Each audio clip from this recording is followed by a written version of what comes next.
On behalf of our center and our partners, the World Economic Forum and the Bill and Melinda Gates Foundation, I'd like to extend a very warm welcome to our audience here in New York, as well as our larger virtual audience participating online today. The Event 201 scenario is fictional. Today's scenario is going to simulate meetings of a multi-stakeholder group called the Plandemic Emergency Board.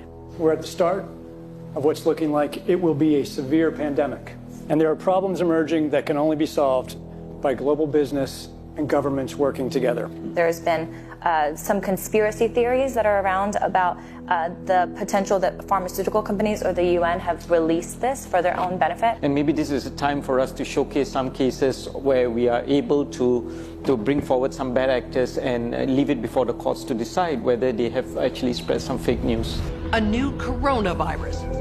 Infected people got a respiratory illness with symptoms ranging from mild flu-like signs to severe pneumonia. In related news, a significant demand for personal protective equipment like N95 masks and gloves are on the rise. Patients are overwhelming healthcare facilities. People are avoiding public spaces out of fear of infection and in compliance with public health recommendations. Our U.S. affiliate has just released polling results on public expectations for a vaccine, and 65% of those polled are eager to take the vaccine, even if it's experimental. I am not optimistic about having a vaccine in time to be relevant during this pandemic. With enough money and political will, anything is possible. Penalties have been put in place for spreading harmful falsehoods, including arrests. If the solution means controlling and reducing access to information, I think it's the right choice. The world saw large-scale protests and in some places riots. This led to violent crackdowns in some countries and even martial law. The public lost trust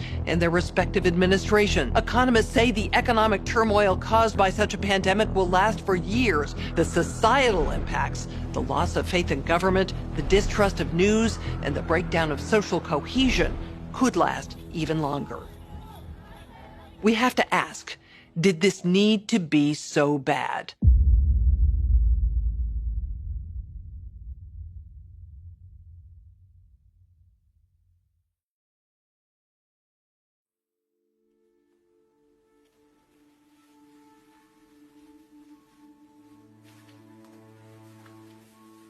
I'm the developer of Linguistic Genomics, which was the first platform on which you could determine the intent of communication rather than the literal artifact of communication. But we've also used that technology for a number of other applications in defense and intelligence and finance, and most notably, in the early 2000s, my company was responsible for bringing down what was, at the time, one of the largest tax frauds in U.S. history. We maintained a series of inquiries into every individual, every organization, and every company that is involved in anything that either blurs the line of biological and chemical weapons or crosses that line in any of 168 countries. In 1999, there were 1 million patents digitized by IBM. And those 1 million patents were the first time human innovation had been put into an electronic digital searchable format. We took that information and we did a very simple exercise using our linguistic genomics technology, where I made the horrific assessment that approximately 1/3 of all patents filed in the United States were functional forgeries, meaning that while they had linguistic variations, they actually covered the same subject matter. In 1999, patents on coronavirus started showing up, and thus began the rabbit trail. March 2003, panic grips Hong Kong as a deadly new virus sweeps through the city. In 2003, the Center for Disease Control saw the possibility of a gold strike, and that was the coronavirus outbreak that happened in Asia. They saw that a virus they knew could be easily manipulated was something that was very valuable, and in 2003 they sought to patent it. And they made sure that they controlled the proprietary rights to the disease, to the virus, and to its detection, and all of the measurement of it.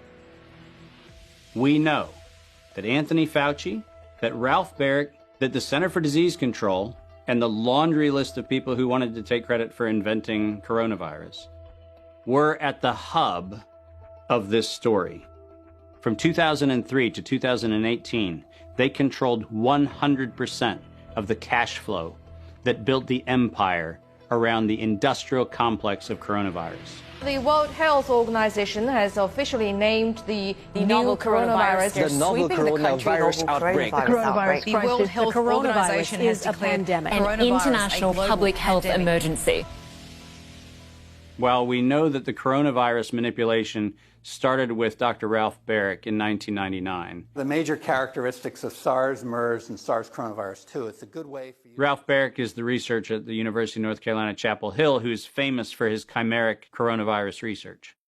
In 2002, there was a recognition that the coronavirus was seen as an exploitable mechanism for both good and ill. On April the 25th, 2003, the U.S. Center for Disease Control filed a patent on the coronavirus transmitted to humans. Under 35 U.S. Code Section 101, nature is prohibited from being patented. Either SARS coronavirus was manufactured, therefore making a patent on it legal, or it was natural, therefore making a patent on it illegal. If it was manufactured, it was a violation of biological and chemical weapons, treaties, and laws. If it was natural, filing a patent on it was illegal. In either outcome, both are illegal. In the spring of 2007, the CDC filed a petition with the Patent Office to keep their application confidential and private. They actually filed patents on not only the virus, but they also filed patents on its detection and a kit to measure it. Because of that CDC patent, they had the ability to control who was authorized and who was not authorized to make independent inquiries into coronavirus. You cannot look at the virus, you cannot measure it, you cannot develop a test kit for it. And by ultimately receiving the patents that constrained anyone from using it, they had the means, they had the motive, and most of all, they had the monetary gain from turning coronavirus from a pathogen to profit. Developing and owning a coronavirus vaccine has become a biotech arms race with political overtones. This vaccine gold rush is starting to bother me. Gold rush. Let's keep that in mind. And so somewhere between 2012 and 2013, something happened. The federal funding for research that was feeding into places like Harvard, Emory, University of North Carolina, Chapel Hill, that funding suddenly became impaired by something that happened at the NIH, where the NIH got this little tiny moment of clarity and said, I think something we're doing is wrong. And in 2013, the NIH said, gain-of-function research on coronavirus should be suspended. The National Institutes of Health had a moral and social and potentially legal reason to object to research. But the letters that were sent to the researchers essentially said, you are receiving notice that we're telling you to stop. And now on the bottom of the page, we're going to clarify what stop means. Keep going. But when the heat gets hot in 2014 and 15, what do? You offshore the research. You fund the Wuhan Institute of Virology to do the stuff that sounds like it's getting a little edgy with respect to its morality and legality. But do you do it straight way? No. You run the money through a series of cover organizations to make it look like you're funding a U.S. operation, which then subcontracts with the Wuhan Institute of Virology. The U.S. could say, China did it. China could say, the U.S. did it. And the cool thing is, both of them are almost telling the truth.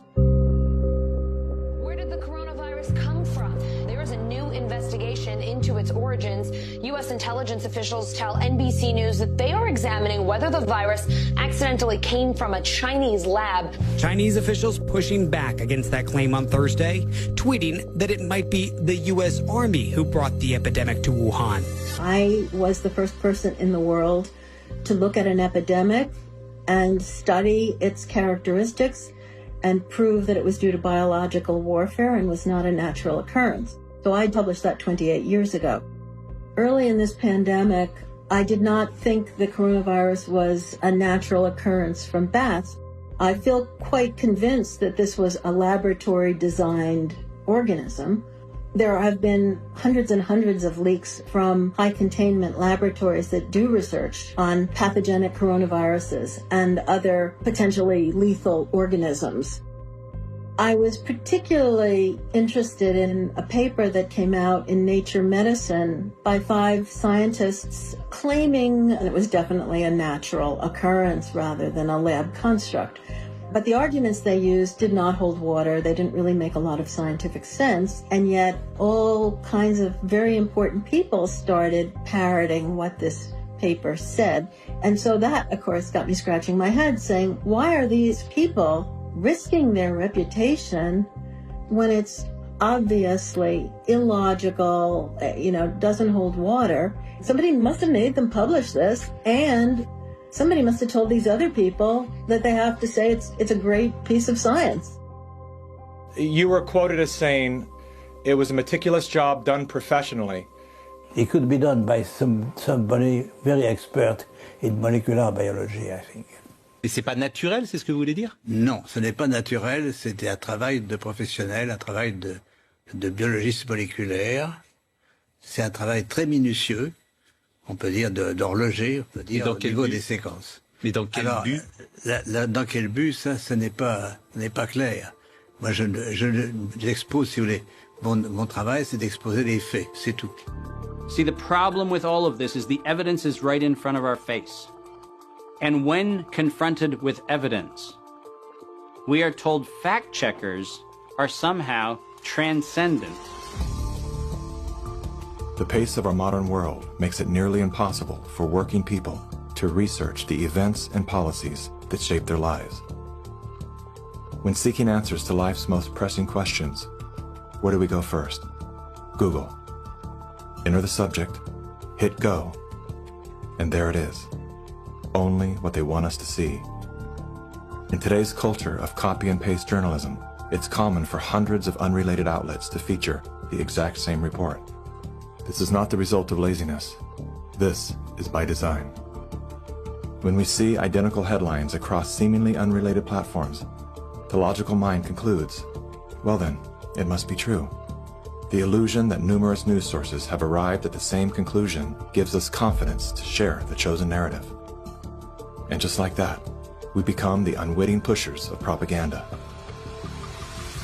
Search engines are the holy grail for those seeking to control the narrative. Google is already more powerful in terms of its control over people's lives than almost every government on the planet.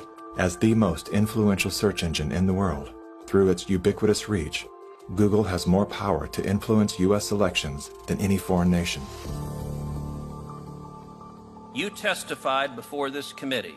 You said in subsequent elections, Google and Facebook and Twitter and big text manipulation could manipulate as many as 15 million votes in a subsequent election? And the methods that they're using are invisible. They're subliminal. They're more powerful than most any effects I've ever seen in the behavioral sciences, and I've been in the behavioral sciences for almost 40 years. The blacklists is something that Google said didn't exist, and they testified that under oath. And nothing but the truth, so help you God. I do. Now, me as an engineer, I just did a search on Google's internal search engine, and guess what I found? It had blacklisted search terms like cancer cures. Why is Google deciding what people can and cannot search for? What was once an efficient tool for navigating the world of information is now a network for global surveillance, data collection, and social engineering. Now let's take a look at a few of the most commonly used fact checkers, beginning with Snopes. The husband and wife duo of David and Barbara Mickelson founded Snopes.com in 1995. They had no journalism background or training whatsoever. They built their fact-checking empire by using Google as their primary verifying source. The Mickelsons divorced in 2015. Barbara sued David for embezzling money that he had allegedly spent on prostitutes, as well as a lavish honeymoon with his new wife, who worked as an escort in Las Vegas before joining the Snopes cast of characters. In 2017, David Mickelson's new business partners filed a lawsuit accusing Mickelson of multiple counts of fraud and embezzlement. Snopes proclaims to be the internet's go-to source for discerning what is true and what is total nonsense. Yet one glance at their history of fact-free checking tells another story. When Dr. Mikovits claimed she was arrested without a warrant and jailed without a charge, Snopes rated her statement false. Had they bothered to explore the arrest documents, they would have seen that indeed there was neither a warrant nor signatures to officiate a charge, a fact that I confirmed with members of Dr. Mikovits' legal team. Was there a search warrant? No. And was she ever charged? No. Never charged with a crime. 100% correct. Judy has never been charged with any crime. Facebook's fact-checking arm, PolitiFact, is owned by the Poynter Institute, which has received substantial funding from big pharma allies such as Google and the Bill and Melinda Gates Foundation. Like Snopes, PolitiFact has a history of misleading the public. In late January of 2019, PolitiFact, Snopes, and FactCheck.org raced to squash the notion that coronavirus and its treatments were patented. They reviewed only 3 of the 4,452 publicly available patents, which unmistakably show that SARS coronavirus detection and treatment have been widely patented by both the public and private sectors. Facebook's founder pledged to the WHO, saying they would remove false claims and block exploitative ads. They're working with the World Health Organization and with the NHS, so they have a hotline, if you like, from those official sources. Wikipedia is the go-to destination for introductions to people, places, and things. Wikipedia is supported by the Wikimedia Foundation, a non-profit parent organization with a long history of politically tied funders. Many named, many anonymous. What exactly does a Wikipedia donor receive in exchange for their generosity? What began as an unbiased open-source platform is now weaponized to undermine the work and reputation of anyone deemed a threat to its stakeholders. And once they smear you, they lock you out from making corrections to your own bio. In summary, most independent fact-checkers are neither independent nor factual. Simply put, they are political spin machines. And so what they have done is they've decided that there's an approved narrative. If it is in line with the CDC's public pronouncements, and if it's in line with the World Health Organization public pronouncements, it is presumed to be correct. I don't have to remind many Americans that the Center for Disease Control was the one that said you should use DDT in your homes. Used right, it is absolutely harmless to humans and animals. Remember the name, DDT. It spells certain death. A scientific panel today reported that pesticides may indeed represent a grave threat to mankind. Remember the swine flu scare of 1976? That was the year the U.S. government told us all that swine flu could turn out to be a killer, and Washington decided that every man, woman, and child in the nation should get a shot to prevent a nationwide outbreak, a pandemic. Well, 46 million of us obediently took the shot. Did anyone ever come to you and say, there's the possibility of neurological damage if you get into a mass immunization program? No. No one ever did? No. I can't believe that they would say that they did not know that there were neurological illnesses associated with influenza vaccination. That simply is not true. We did know that. And he's lying. I guess you would have to make that assumption. Then why does this report from your own agency list neurological complications as a possibility? You didn't feel it was necessary to tell the American people that information. Dr. Sensor's CDC also helped create the advertising to get the public to take the shot. The vaccines are safe, so roll up your sleeve. And now Americans are claiming damages from Uncle Sam amounting to $3.5 billion. By far the greatest number of the claims, 2/3 of them, are for neurological damage or even death. There are serious concerns tonight about how well the CDC controls dangerous germs at its own labs after yet another safety lapse. For the third time in a month, the CDC acknowledged deadly pathogens were handled incorrectly in government labs. That CDC is the CDC that allegedly is looking out for your public health. When we start with the assumption that the official dogma has to be the objective standard, then what fact checkers look for is a piece of published media that confirms the statement made by that particular organization. And then debunkers and conspiracy theorist blower-uppers come in and say, we're going to make this thing clearly the scam that it is. Every media outlet that is in the public media right now has planted evidence, and they have re-ranked pages. So if you look today at face mask wearing, and if you look today at social distancing studies, you will see the studies that used to be number 1, number 2, number 3 on the pages of PageRank search don't exist anymore. And what is there are studies that wind up having headlines that support the common narrative. They're planting evidence to back into the narrative of the story that they're looking for. Because it turns out that after every single effort to disrupt the electoral process has failed, you suddenly have nature's gift, COVID-19. You're going to be hearing more about advanced guidelines? Because if you can keep people from assembling, guess what they're not talking about? They're not talking about the issues of the campaign. If you can keep people in their homes, the only source of information that you can have is what you curate for them. Now I know how to target my electorate. They're in the only place I allow them to be, being fed the only message I'm allowing them to hear, through a media that I control.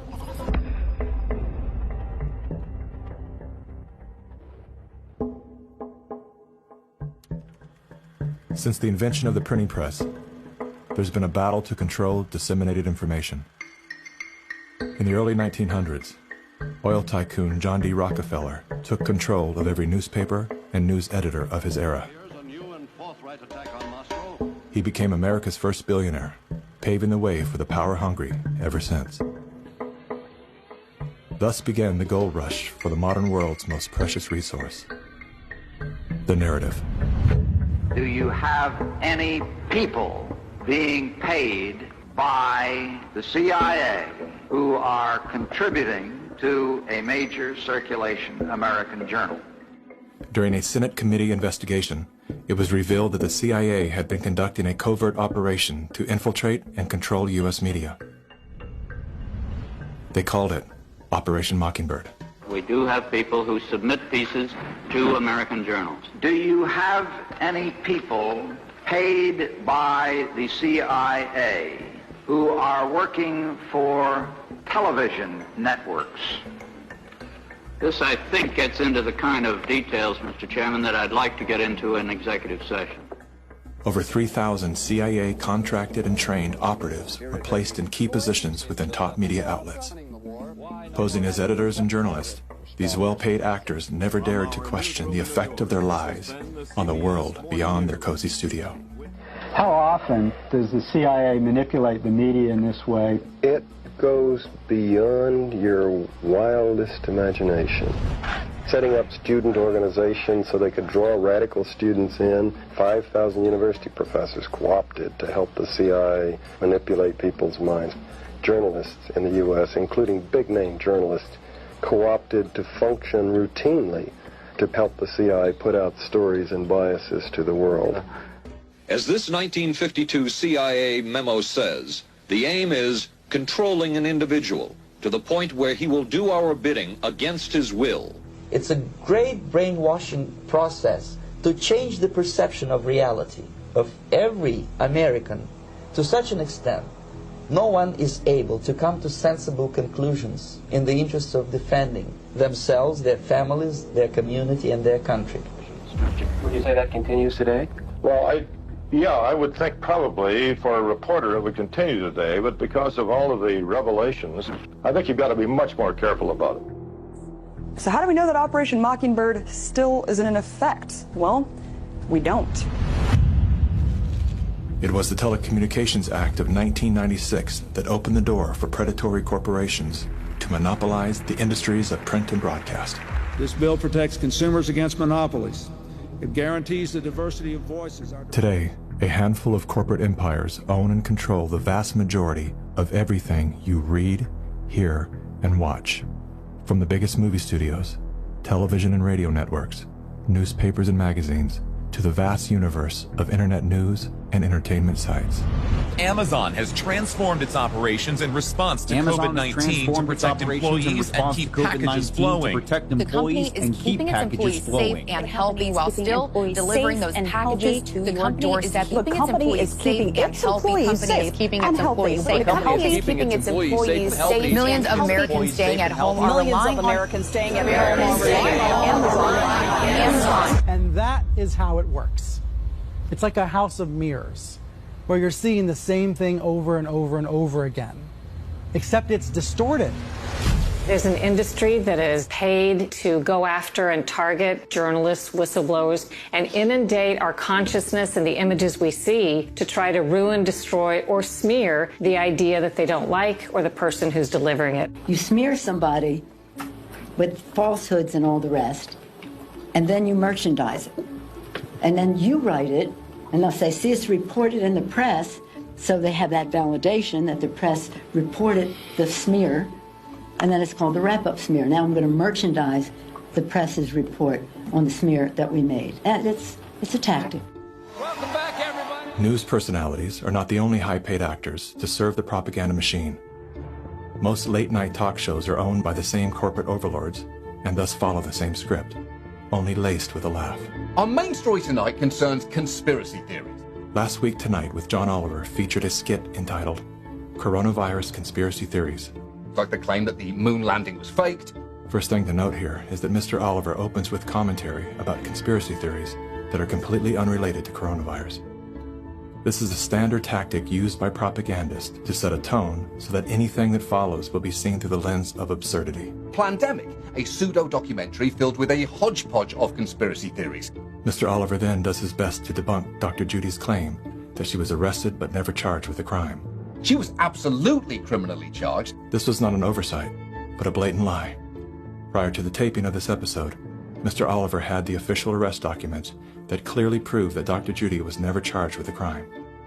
Mr. Oliver then attempts to debunk the idea that a beach, aka nature, holds any value in boosting our body's natural immune system. Instead of challenging the point with science, he kills it with a smear. Everything that you just said is insane. Television is not the truth. We deal in illusions, man. None of it is true. But you people sit there day after day, night after night, all ages, colors, creeds. We're all you know. You're beginning to believe the illusions we're spinning here. You're beginning to think that the tube is reality and that your own lives are unreal. This is mass madness, you maniacs. In God's name, you people are the real thing. We are the illusion. So turn off your television sets. Turn them off now. Turn them off right now. Turn them off and leave them off. Turn them off right in the middle of the sentence I'm speaking to you now. Turn them off. In 1979, the world decided that we needed the Bayh-Dole Act because we needed to reform our patent system. And one of the modifications was we allowed recipients of federal funding to patent and retain economic interest in the research that the public paid for. You get a $5 million grant from the taxpayer, and then you get to charge the taxpayer a premium for the technology they paid to develop. Pfizer's going to get nearly $2 billion. Moderna receiving $438 million in taxpayer money. And yet both companies have said they will not sell the vaccine at cost. They're going to make a profit on it. Should pharmaceutical companies profit off this vaccine research that taxpayers have helped fund? The Bayh-Dole Act failed the American people because rather than standing on the shoulders of giants, we now kneel at the feet of greed. My systems flagged anomalies when I started seeing nonprofits and corporates and cover financing for coronavirus programs in the late summer and fall of 2019. Our first red flag came out when we read the world at risk scenario. Now, there is an organization called the Global Monitoring Preparedness Board.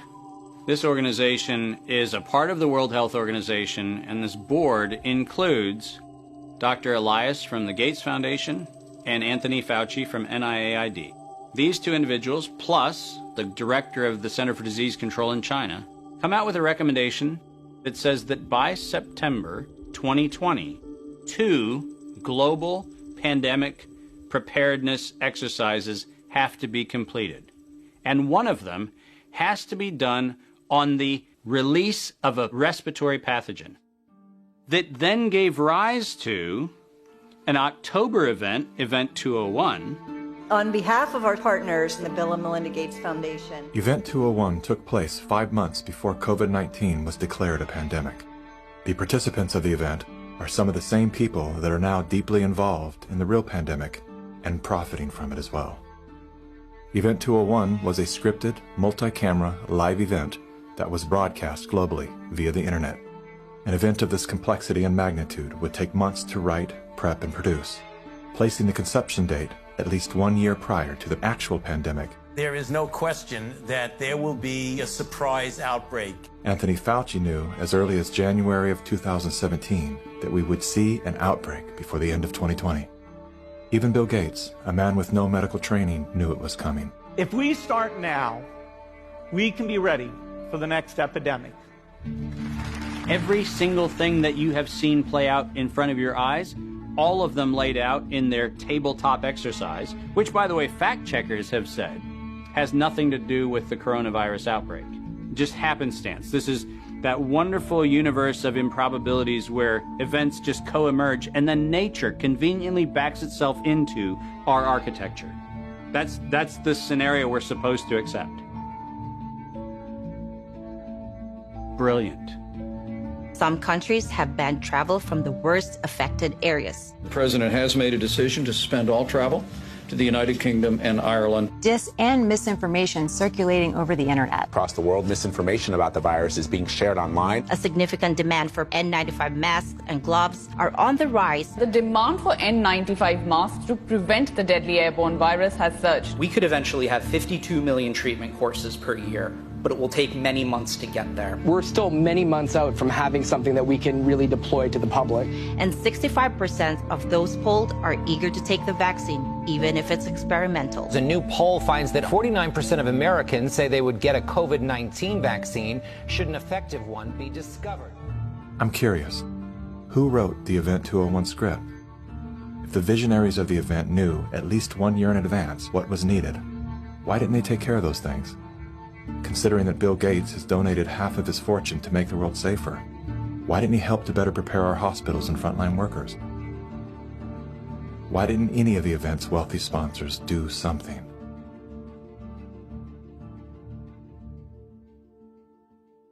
Now here we are. You know, we didn't simulate this. We didn't practice. On behalf of our partners in the Bill and Melinda Gates Foundation. So both the health policies and economic policies, we find ourselves in uncharted territory. Event 201 was not the first scripted exercise to prophesize the future with astonishing accuracy. Leaders of global health and business have been seeding reality with fictional scenarios for several decades. The scenario, obviously, is fictional. 1 year prior to Event 201, many of the same sponsors, hosts, and actors came together to produce a tabletop pandemic simulation for a fictional virus they branded Clade X. 1 year to produce a vaccine for this is too long. We should have stockpiled, we didn't, but we're going to have to look at that vaccine question to see if we can speed up the delivery. And if we do not have the public with us, we're in big trouble. In 2010, the Rockefeller Foundation released a 54-page document called Scenarios for the Future of Technology and International Development. Page 18 features the pandemic scenario, Lockstep, a world of tighter top-down government control and authoritarian leadership, with limited innovation and growing citizen pushback. China's government was not the only one that took extreme measures to protect its citizens from risk and exposure. During the pandemic, national leaders around the world flexed their authority and imposed airtight rules and restrictions. from the mandatory wearing of face masks to body temperature checks at the entries to communal spaces like train stations and supermarkets. Even after the pandemic faded, this more authoritarian control and oversight of citizens and their activities stuck and even intensified. It's the United Nations in lockstep with the World Economic Forum. In what they are boasting will be the great reset of all our economies and of all our personal liberties. Now is a historical moment, a time. This pandemic has provided an opportunity for a reset. It is an opportunity we have never had before and may never have again. We must not miss this unique window of opportunity.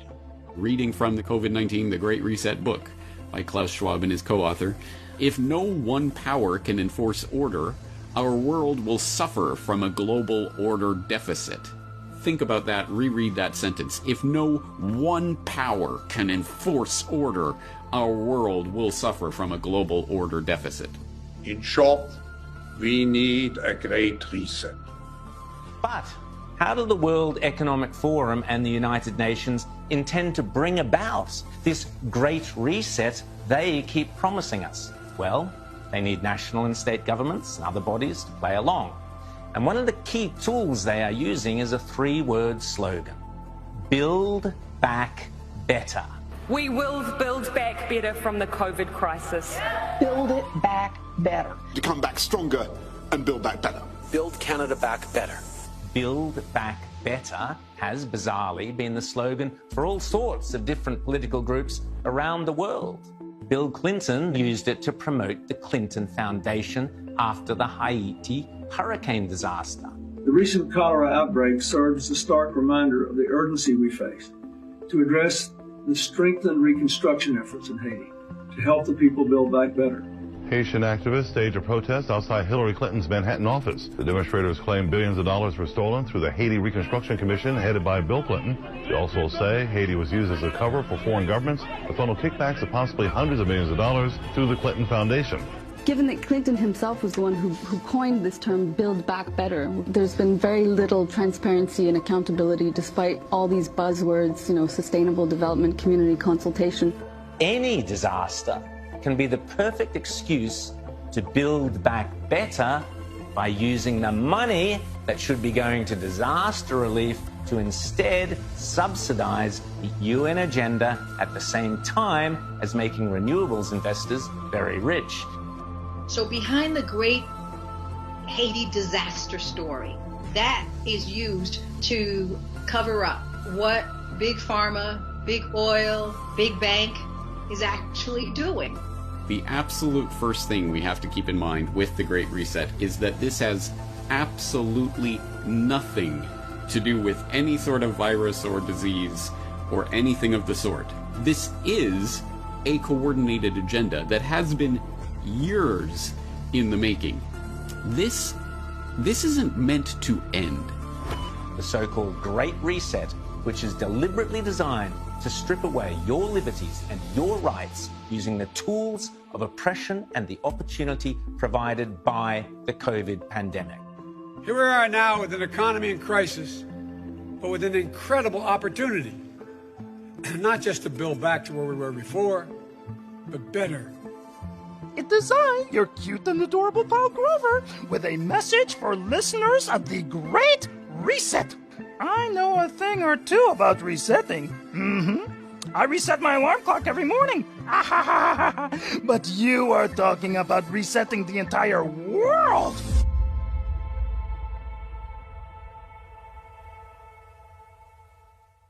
We are living in a time where leadership, unfortunately, is compromised. And by that I mean that individuals are placed in power for their ability to be influenced, not their merits of leadership. Nothing could be clearer than the leadership of the World Health Organization. The World Health Organization is the institution granted exclusive power to guide and protect the health and wellness of humanity. The WHO is sustained by private donations, the bulk of which are made by pharmaceutical and biotech corporations who have a vested financial interest in the organization's support. In 2017, The Associated Press reported that the WHO routinely spends about $200 million a year on travel expenses, more than what it spends to fight some of the biggest problems in public health, including AIDS, tuberculosis, and malaria combined. The WHO's repeated issuing of inaccurate and bad advice is not merely the result of incompetence, but rather the direct result of the Communist Party of China deliberately buying out WHO's leadership. On the nomination of the Executive Board, appoints Dr. Tedros Adhanom Ghebreyesus as Director General of the World Health Organization. Tedros Ghebreyesus is the World Health Organization's first Director General that isn't a medical doctor. No Tedros for WHO! No Tedros for WHO! The appointment to the organization's highest position was controversial, given that in his previous role as Ethiopia's health minister, Tedros was accused of covering up 3 major health epidemics. Tedros is no stranger to controversy. As a former Minister of Health in Ethiopia, he has been accused of an alleged cover-up of 3 possible cholera epidemics.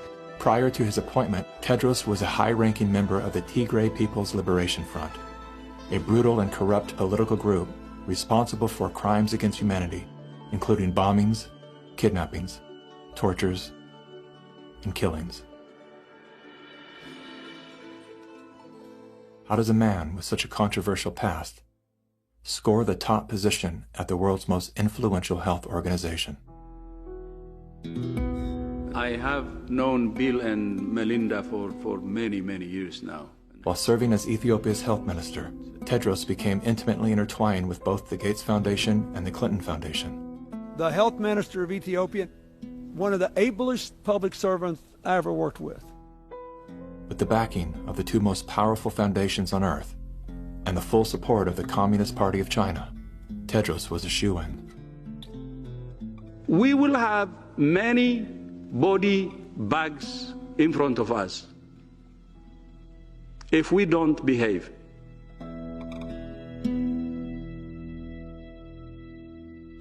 You cannot find a person promoting this scenario that's not part of the interlocking directorates of the World Health Organization, the CDC, the NIAID, or the organizations that are the philanthropic cover organizations that fund them.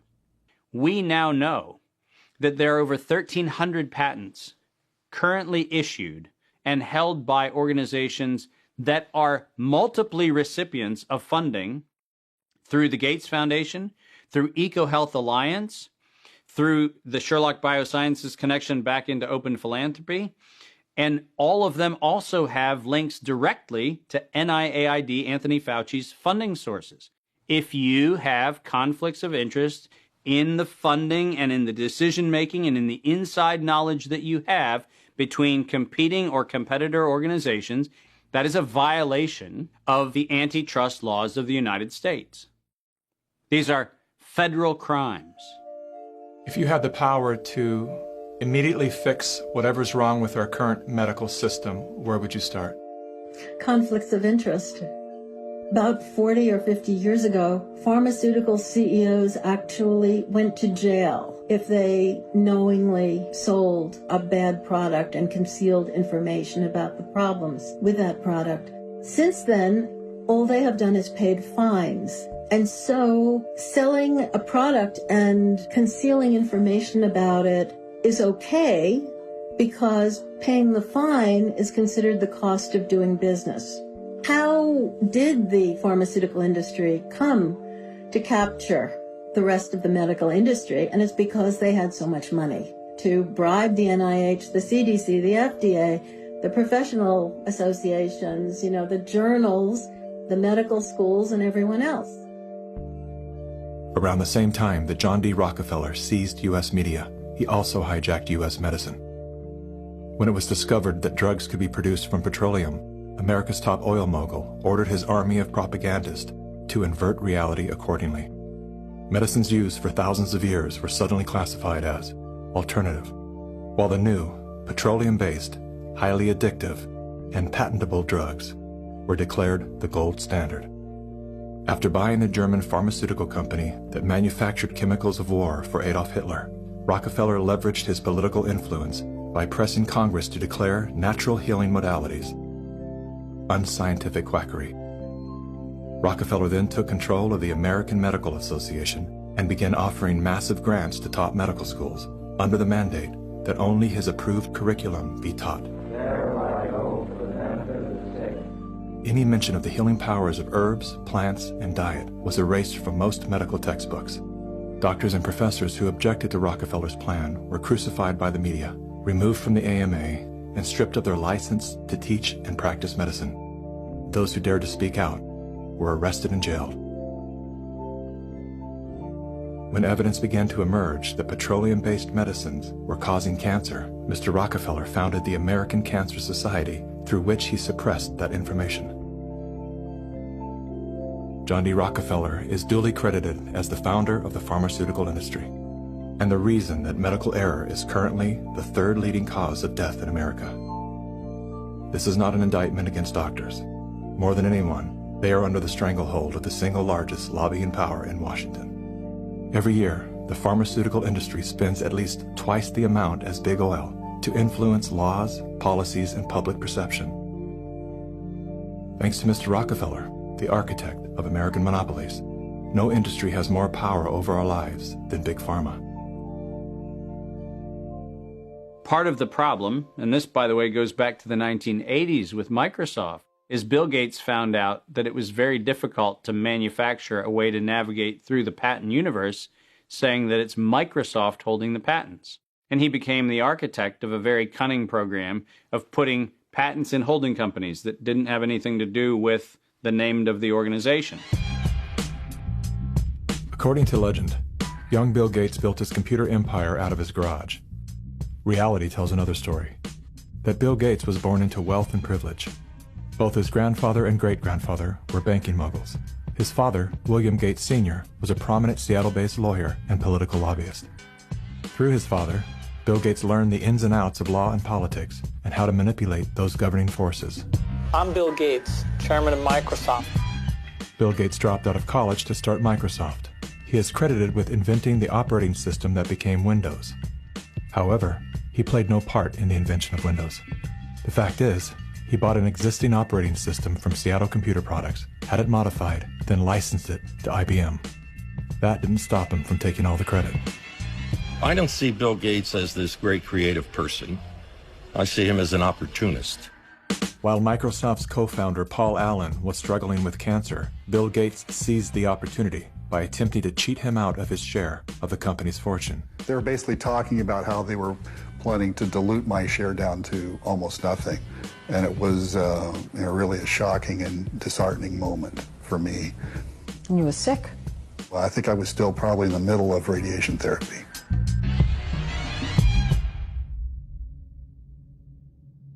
Gates' business strategies came under fire in 1998 when the United States Department of Justice sued Microsoft for antitrust violations. This is tape 3 of the videotape deposition of Bill Gates on September. During the 18-month trial, Gates gave hours of videotape testimony. What were the non-Microsoft browsers that you were concerned about in January of 1996? That month. Yes, sir. And what about it? What non-Microsoft browsers were you concerned about in January of 1996? I don't know what you mean concerned. What is it about the word concerned that you don't understand?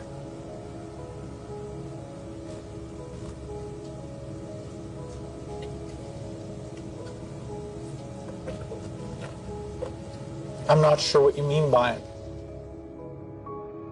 The Justice Department has charged Microsoft with engaging in anti-competitive and exclusionary practices designed to maintain its monopoly in personal computer operating systems.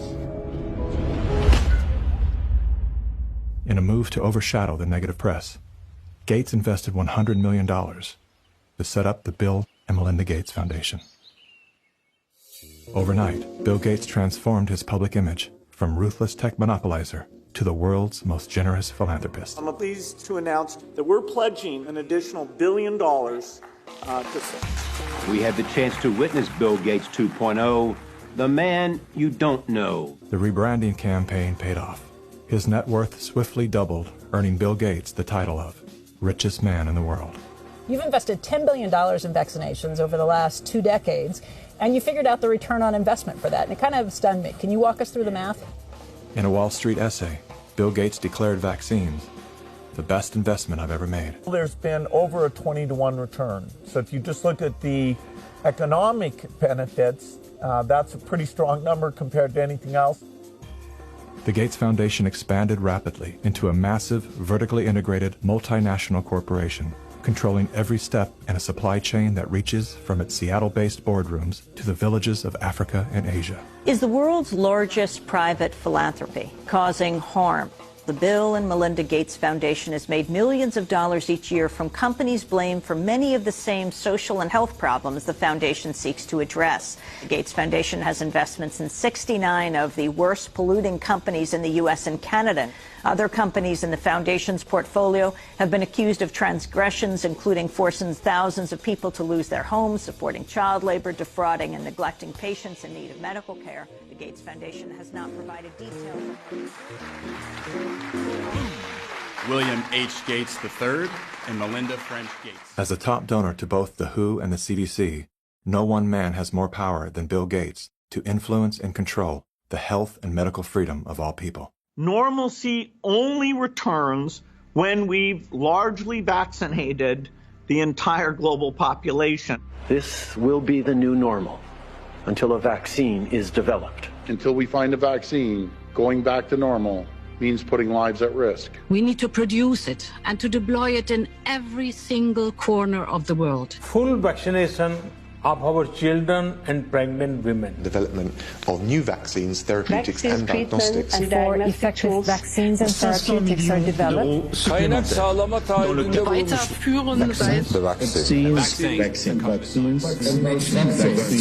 We've already bought the syringes. We already know where it's going to happen. We're thinking about what that's going to be. It's all part of this plan. Our military is now being mobilized, so at the end of the year, we're going to be able to give it to a lot of people very, very rapidly.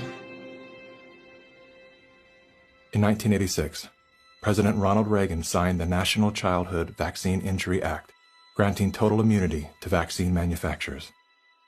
After a decade of lawsuits related to vaccine injuries and deaths, vaccine makers were going bankrupt. In a move to coerce policymakers, vaccine companies threatened to stop making vaccines until they could be legally shielded from liability. To this day, when someone is injured or killed as the result of an adverse reaction, it is the U.S. taxpayers that pay for the damages. Welcome back. Were several Indian tribal girls used as guinea pigs? The report alleges that 2 American pharma giants' untested vaccine was administered to thousands of tribal girls without proper study and paperwork. India was among the hardest hit after Bollywood celebrities were incentivized by the Gates Foundation to urge the public to submit to mass vaccinations. In 2009, tribal children were administered the HPV vaccine. Over 24,000 girls were told they were being given wellness shots, in many cases without the informed consent of a parent or a guardian. The people that were administering these vaccines lied to the guardians of these girls and told the girls, oh, this is going to cure cancer, you're never going to have cancer. And these girls became severely injured. Some of them developed seizures, some of them developed cancer, and 7 girls died. And there was no insurance, there was no assistance for them. And the Gates Foundation denied that it had been clinical trials. And it was so bad that the parliament in India created a task force, they studied it, and they kicked out the Gates Foundation. But India is a barbaric country. Things happen here in a very barbaric way. But I was surprised to find an American organization operating in broad daylight, doing things in a very, very, let's say, Indian fashion. And so the route I took was that I want the whole procedure to be investigated. The Indian Parliament formed a committee, and it was to me a rather surprising move because you generally don't often have such a high-level inquiry into matters affecting poor people. And that was such an extraordinary report. I don't think Indian Parliament has ever come out with such a scathing report. And the government officials came up and said, we shouldn't have authorized this. We're sorry. We're not going to allow them again. And now they're back doing their same old tricks again. The good news is that human clinical trials can start as early as July 2020 for India's first COVID-19 indigenous vaccine that's been developed by Bharat Biotech. So you can imagine how the manipulation of the media, by the media, the manipulation of public opinion by leaders from all political parties unanimously saying, we want a vaccine. And the worst thing is they are taken as philanthropists, whereas what this actually is the acquisition of political and financial power. And I think the second most populous country with 1.3 billion people is going to be a good base for pharmaceutical companies to make a killing and also kill a lot of people in the process. Yes, I just find it a pity that we haven't been able to get any benefit for the girls who suffered, you know. It's so terrifying as to what they're actually doing with the world. We're taking things that are, genetically modified organisms and we're injecting them in little kids' arms. We just shoot them right into the vein. A 2018 scientific study released in the International Journal of Environmental Research and Public Health concluded that over 490,000 children in India developed paralysis as a result of the Gates-supported oral polio vaccine that was administered between the years of 2000 and 2017. Using all the usual sleight of hand, U.S.-based media and fact-checkers rushed to bury the story. But thanks to the meticulous work of a team of Indian researchers and doctors, the inconvenient truth lives on the NIH.gov website. It's my honor to introduce Bill and Melinda Gates.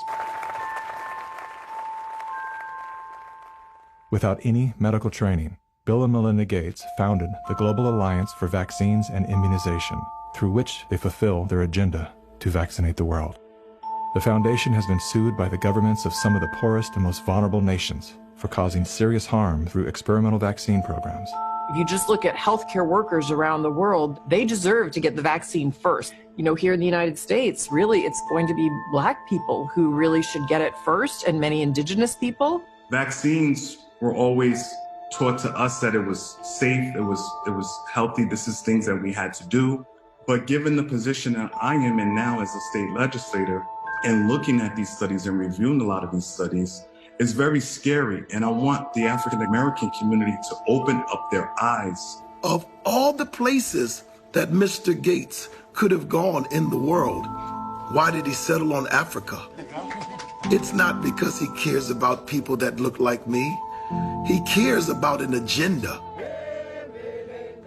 African bodies have been used as lab rats for many years for Big Pharma. They are using us for trials, they are using us for testing, but as an African, I say no more. Africans, they're tired of becoming the guinea pigs of the world. Their antennas are raised and they're telling each other all over social media. They're on high alert right now. There is a policy of the American government. It's called the Kissinger Report, which was produced in the mid-70s.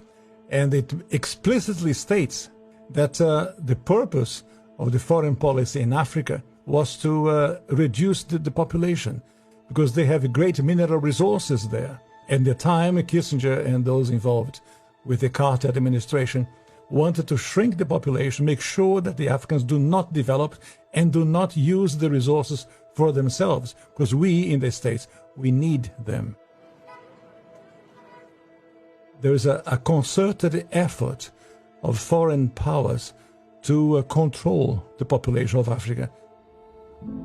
Some children did survive the botched vaccinations last month and will recover, but 15, all under the age of 5, died from fever, vomiting, and diarrhea. Human errors contributed to the unfortunate deaths of the children. How can you believe Big Pharma but not believe these parents when they tell you that their children have been injured by Big Pharma? I don't care how big this corporate machine looks. As a parent, I can tell you, these people will never stop fighting for their kids.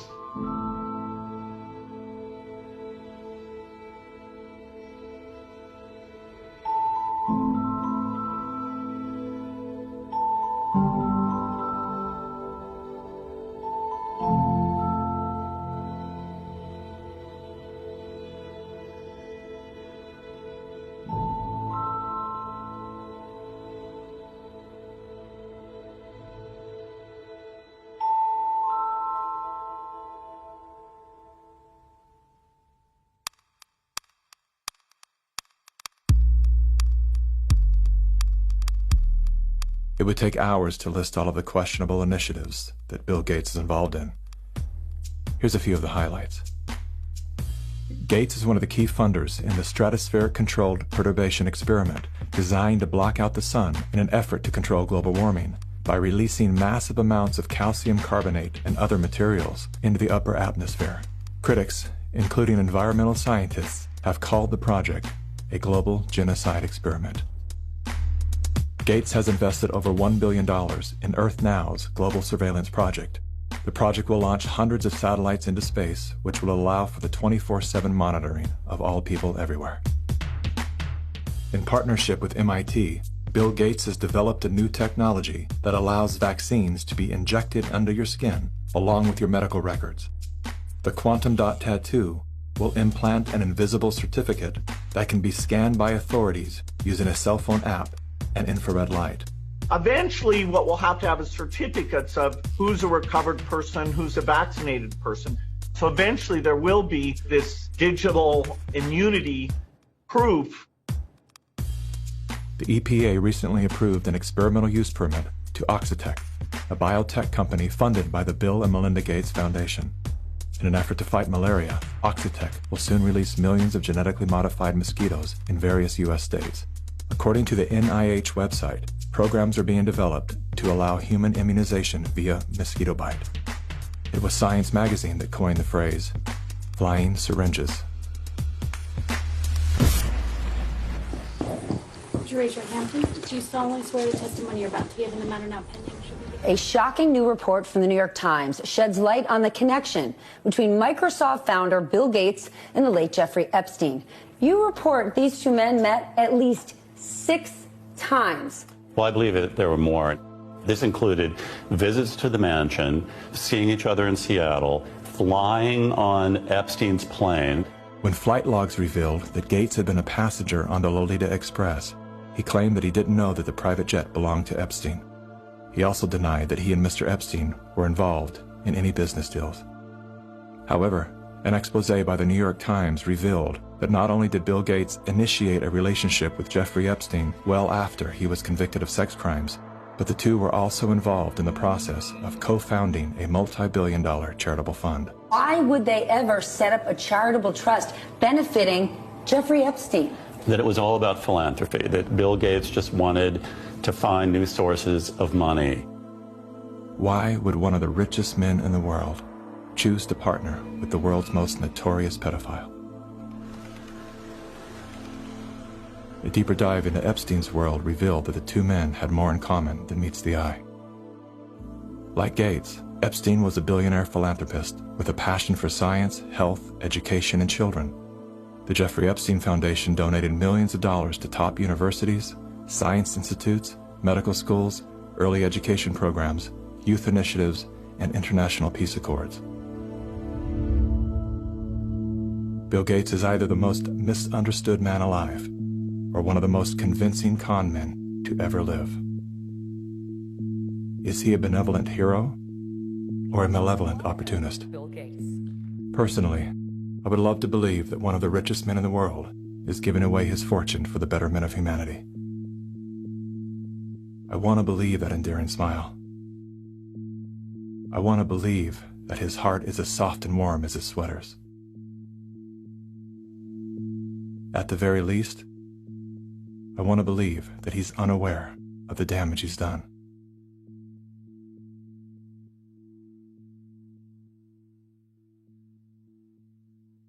I'm happy to announce that we've discovered a vaccine. We no longer have to live in fear. Everyone can get back to their normal lives. It's the great hope galvanizing the world. A vaccine for COVID-19. But are we being sold a lie? After all, COVID-19 is the 7th coronavirus to strike mankind, and we've never found a vaccine for any of them. The shortest time anybody's ever found a vaccine against any disease that I'm familiar with is about 7 years. The average time is 20.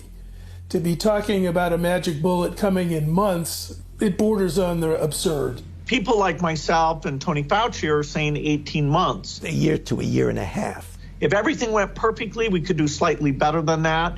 But there will be a trade-off. We'll have less safety testing than we typically would have. And so governments will have to decide, do they indemnify the companies and really say, let's go out with this? Something that people should know about COVID-19 vaccines is they fall today under the PrEP Act, which came into being after 9/11 and after an anthrax scare. And this law gives virtually blanket liability protection. It's basically impossible to get any kind of compensation if you're injured. So people need to understand that if you take COVID-19 vaccines, you are absolutely on your own. If you're permanently injured, if you lose your job, if your healthcare expenses go through the roof, tough luck. Volunteers all across the country began getting shots today as part of the final phase of testing for an experimental vaccine being developed by the NIH and the drug company Moderna. The side effects for the Moderna vaccine sound concerning. We looked. After the second dose, at least 80% of participants experienced a systemic side effect. So, are these vaccines safe? Well, the FDA, not being pressured, will look hard at that. The FDA is the gold standard of regulators, and their current guidance on this, if they stick with that, is very, very appropriate. And the side effects were not super severe. That is, it didn't cause permanent health problems for the things there. Moderna did have to go with a fairly high dose, and so to get the antibodies. This isn't a vaccine story. This is a population management story. If your goal is to make this beautiful earth that we live on an exclusive playground for the entitled few, then populations that get in the way are a problem. And it is the empirical impulses of individuals who have decided that by outranking the rest of humanity, they can dictate upon humanity the conditions of their existence. Now we need to go and look in families to find those people who may be sick and remove them and isolate them. This bill enables the police to enter a home without a warrant. Madam Speaker, the police have never held that power. We will find out who lives in the house. And if it's someone that is refusing, we will definitely consult with our health officer to look into next steps. So the Sheriff's Department and the Health Department showed up at her door with orders for her and her husband to wear ankle monitors. The couple says they never denied self-quarantining. You will no longer be able to leave home. Only one person will be able to go shopping once per day. Recreational activity is now no longer allowed. You will be allowed to have 1 hour of exercise no further than 5 kilometres from your home. Are you serious? Just for not having a mask? For no mask? Are you serious? We will shut you down. We will cite you. And if we need to, we will arrest you and we will take you to jail. You know the old expression about snitches? Well, in this case, snitches get rewards. Some people are ratting their neighbors out, calling the police, but others are turning to the internet, where social distance shaming has gotten ugly. In a time of crisis, trying to force compliance upon a population by making neighbors and friends distrust one another is exactly the opposite tactic we actually need. When human societies lose their freedom, it's not usually because tyrants have taken it away. It's usually because people willingly surrender their freedom in return for protection against some external threat. That's what I fear we are seeing now. This is a cognitive dissonant moment, which is being imprinted in your brain, just like remember the Great Depression, remember 9/11. Weapons of mass destruction. We are being conditioned to have the excuse for unbelievable acts of tyranny, which will be justified by remember 2020. And your loved ones, those that die, those that are infected, they're being used as cannon fodder, which is the ultimate desecration of their honor and integrity. And this is also a test of humanity, to see how much of our liberty we will let go before we finally draw the line under enough.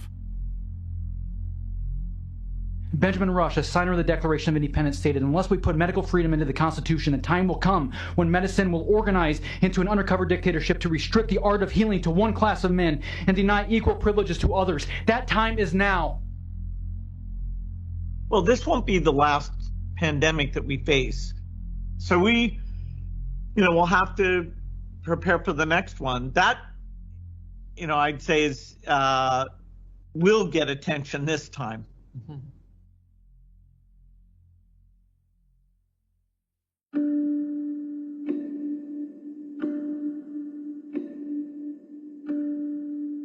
This is not a time for us to go in a mob frenzy, find the perpetrators and haul them into the town square and pillory them. This is a moment for us to recognize that every decision that is being made today by any of the conspiring parties made perfect sense in each increment when each one of those decisions was made. The sum of those incremental steps has led to devastation because they lost touch with their fellow humanity. But that's an invitation for each one of us to examine how we're living and how not a single decision we make, not one, in any moment, is without consequence. This is our moment to reclaim our humanity.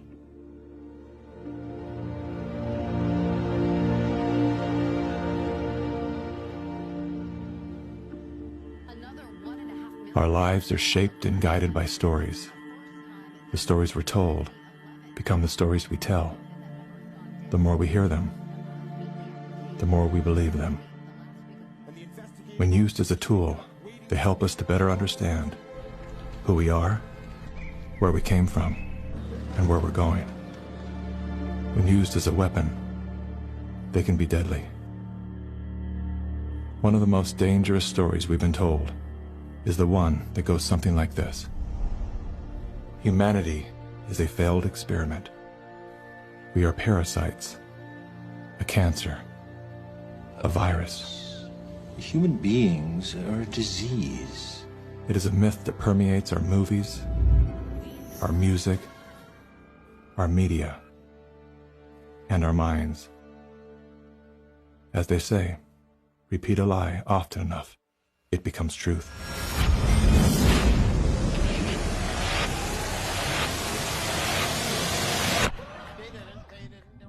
Perhaps that was the goal of the authors of that story.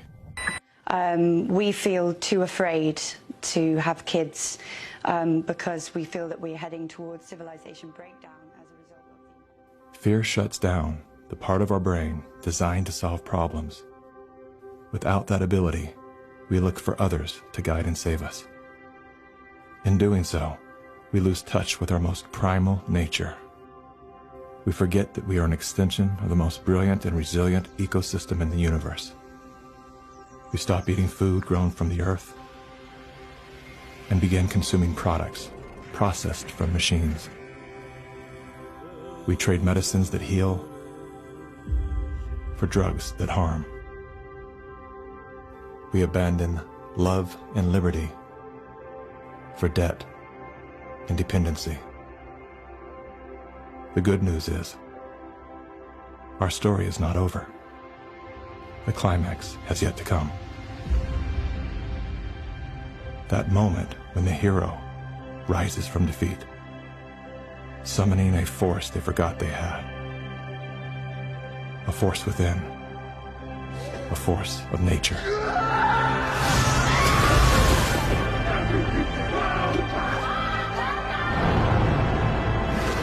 You people are the real thing. This nation will rise up. A new generation of Americans. It's time to think about the future generation.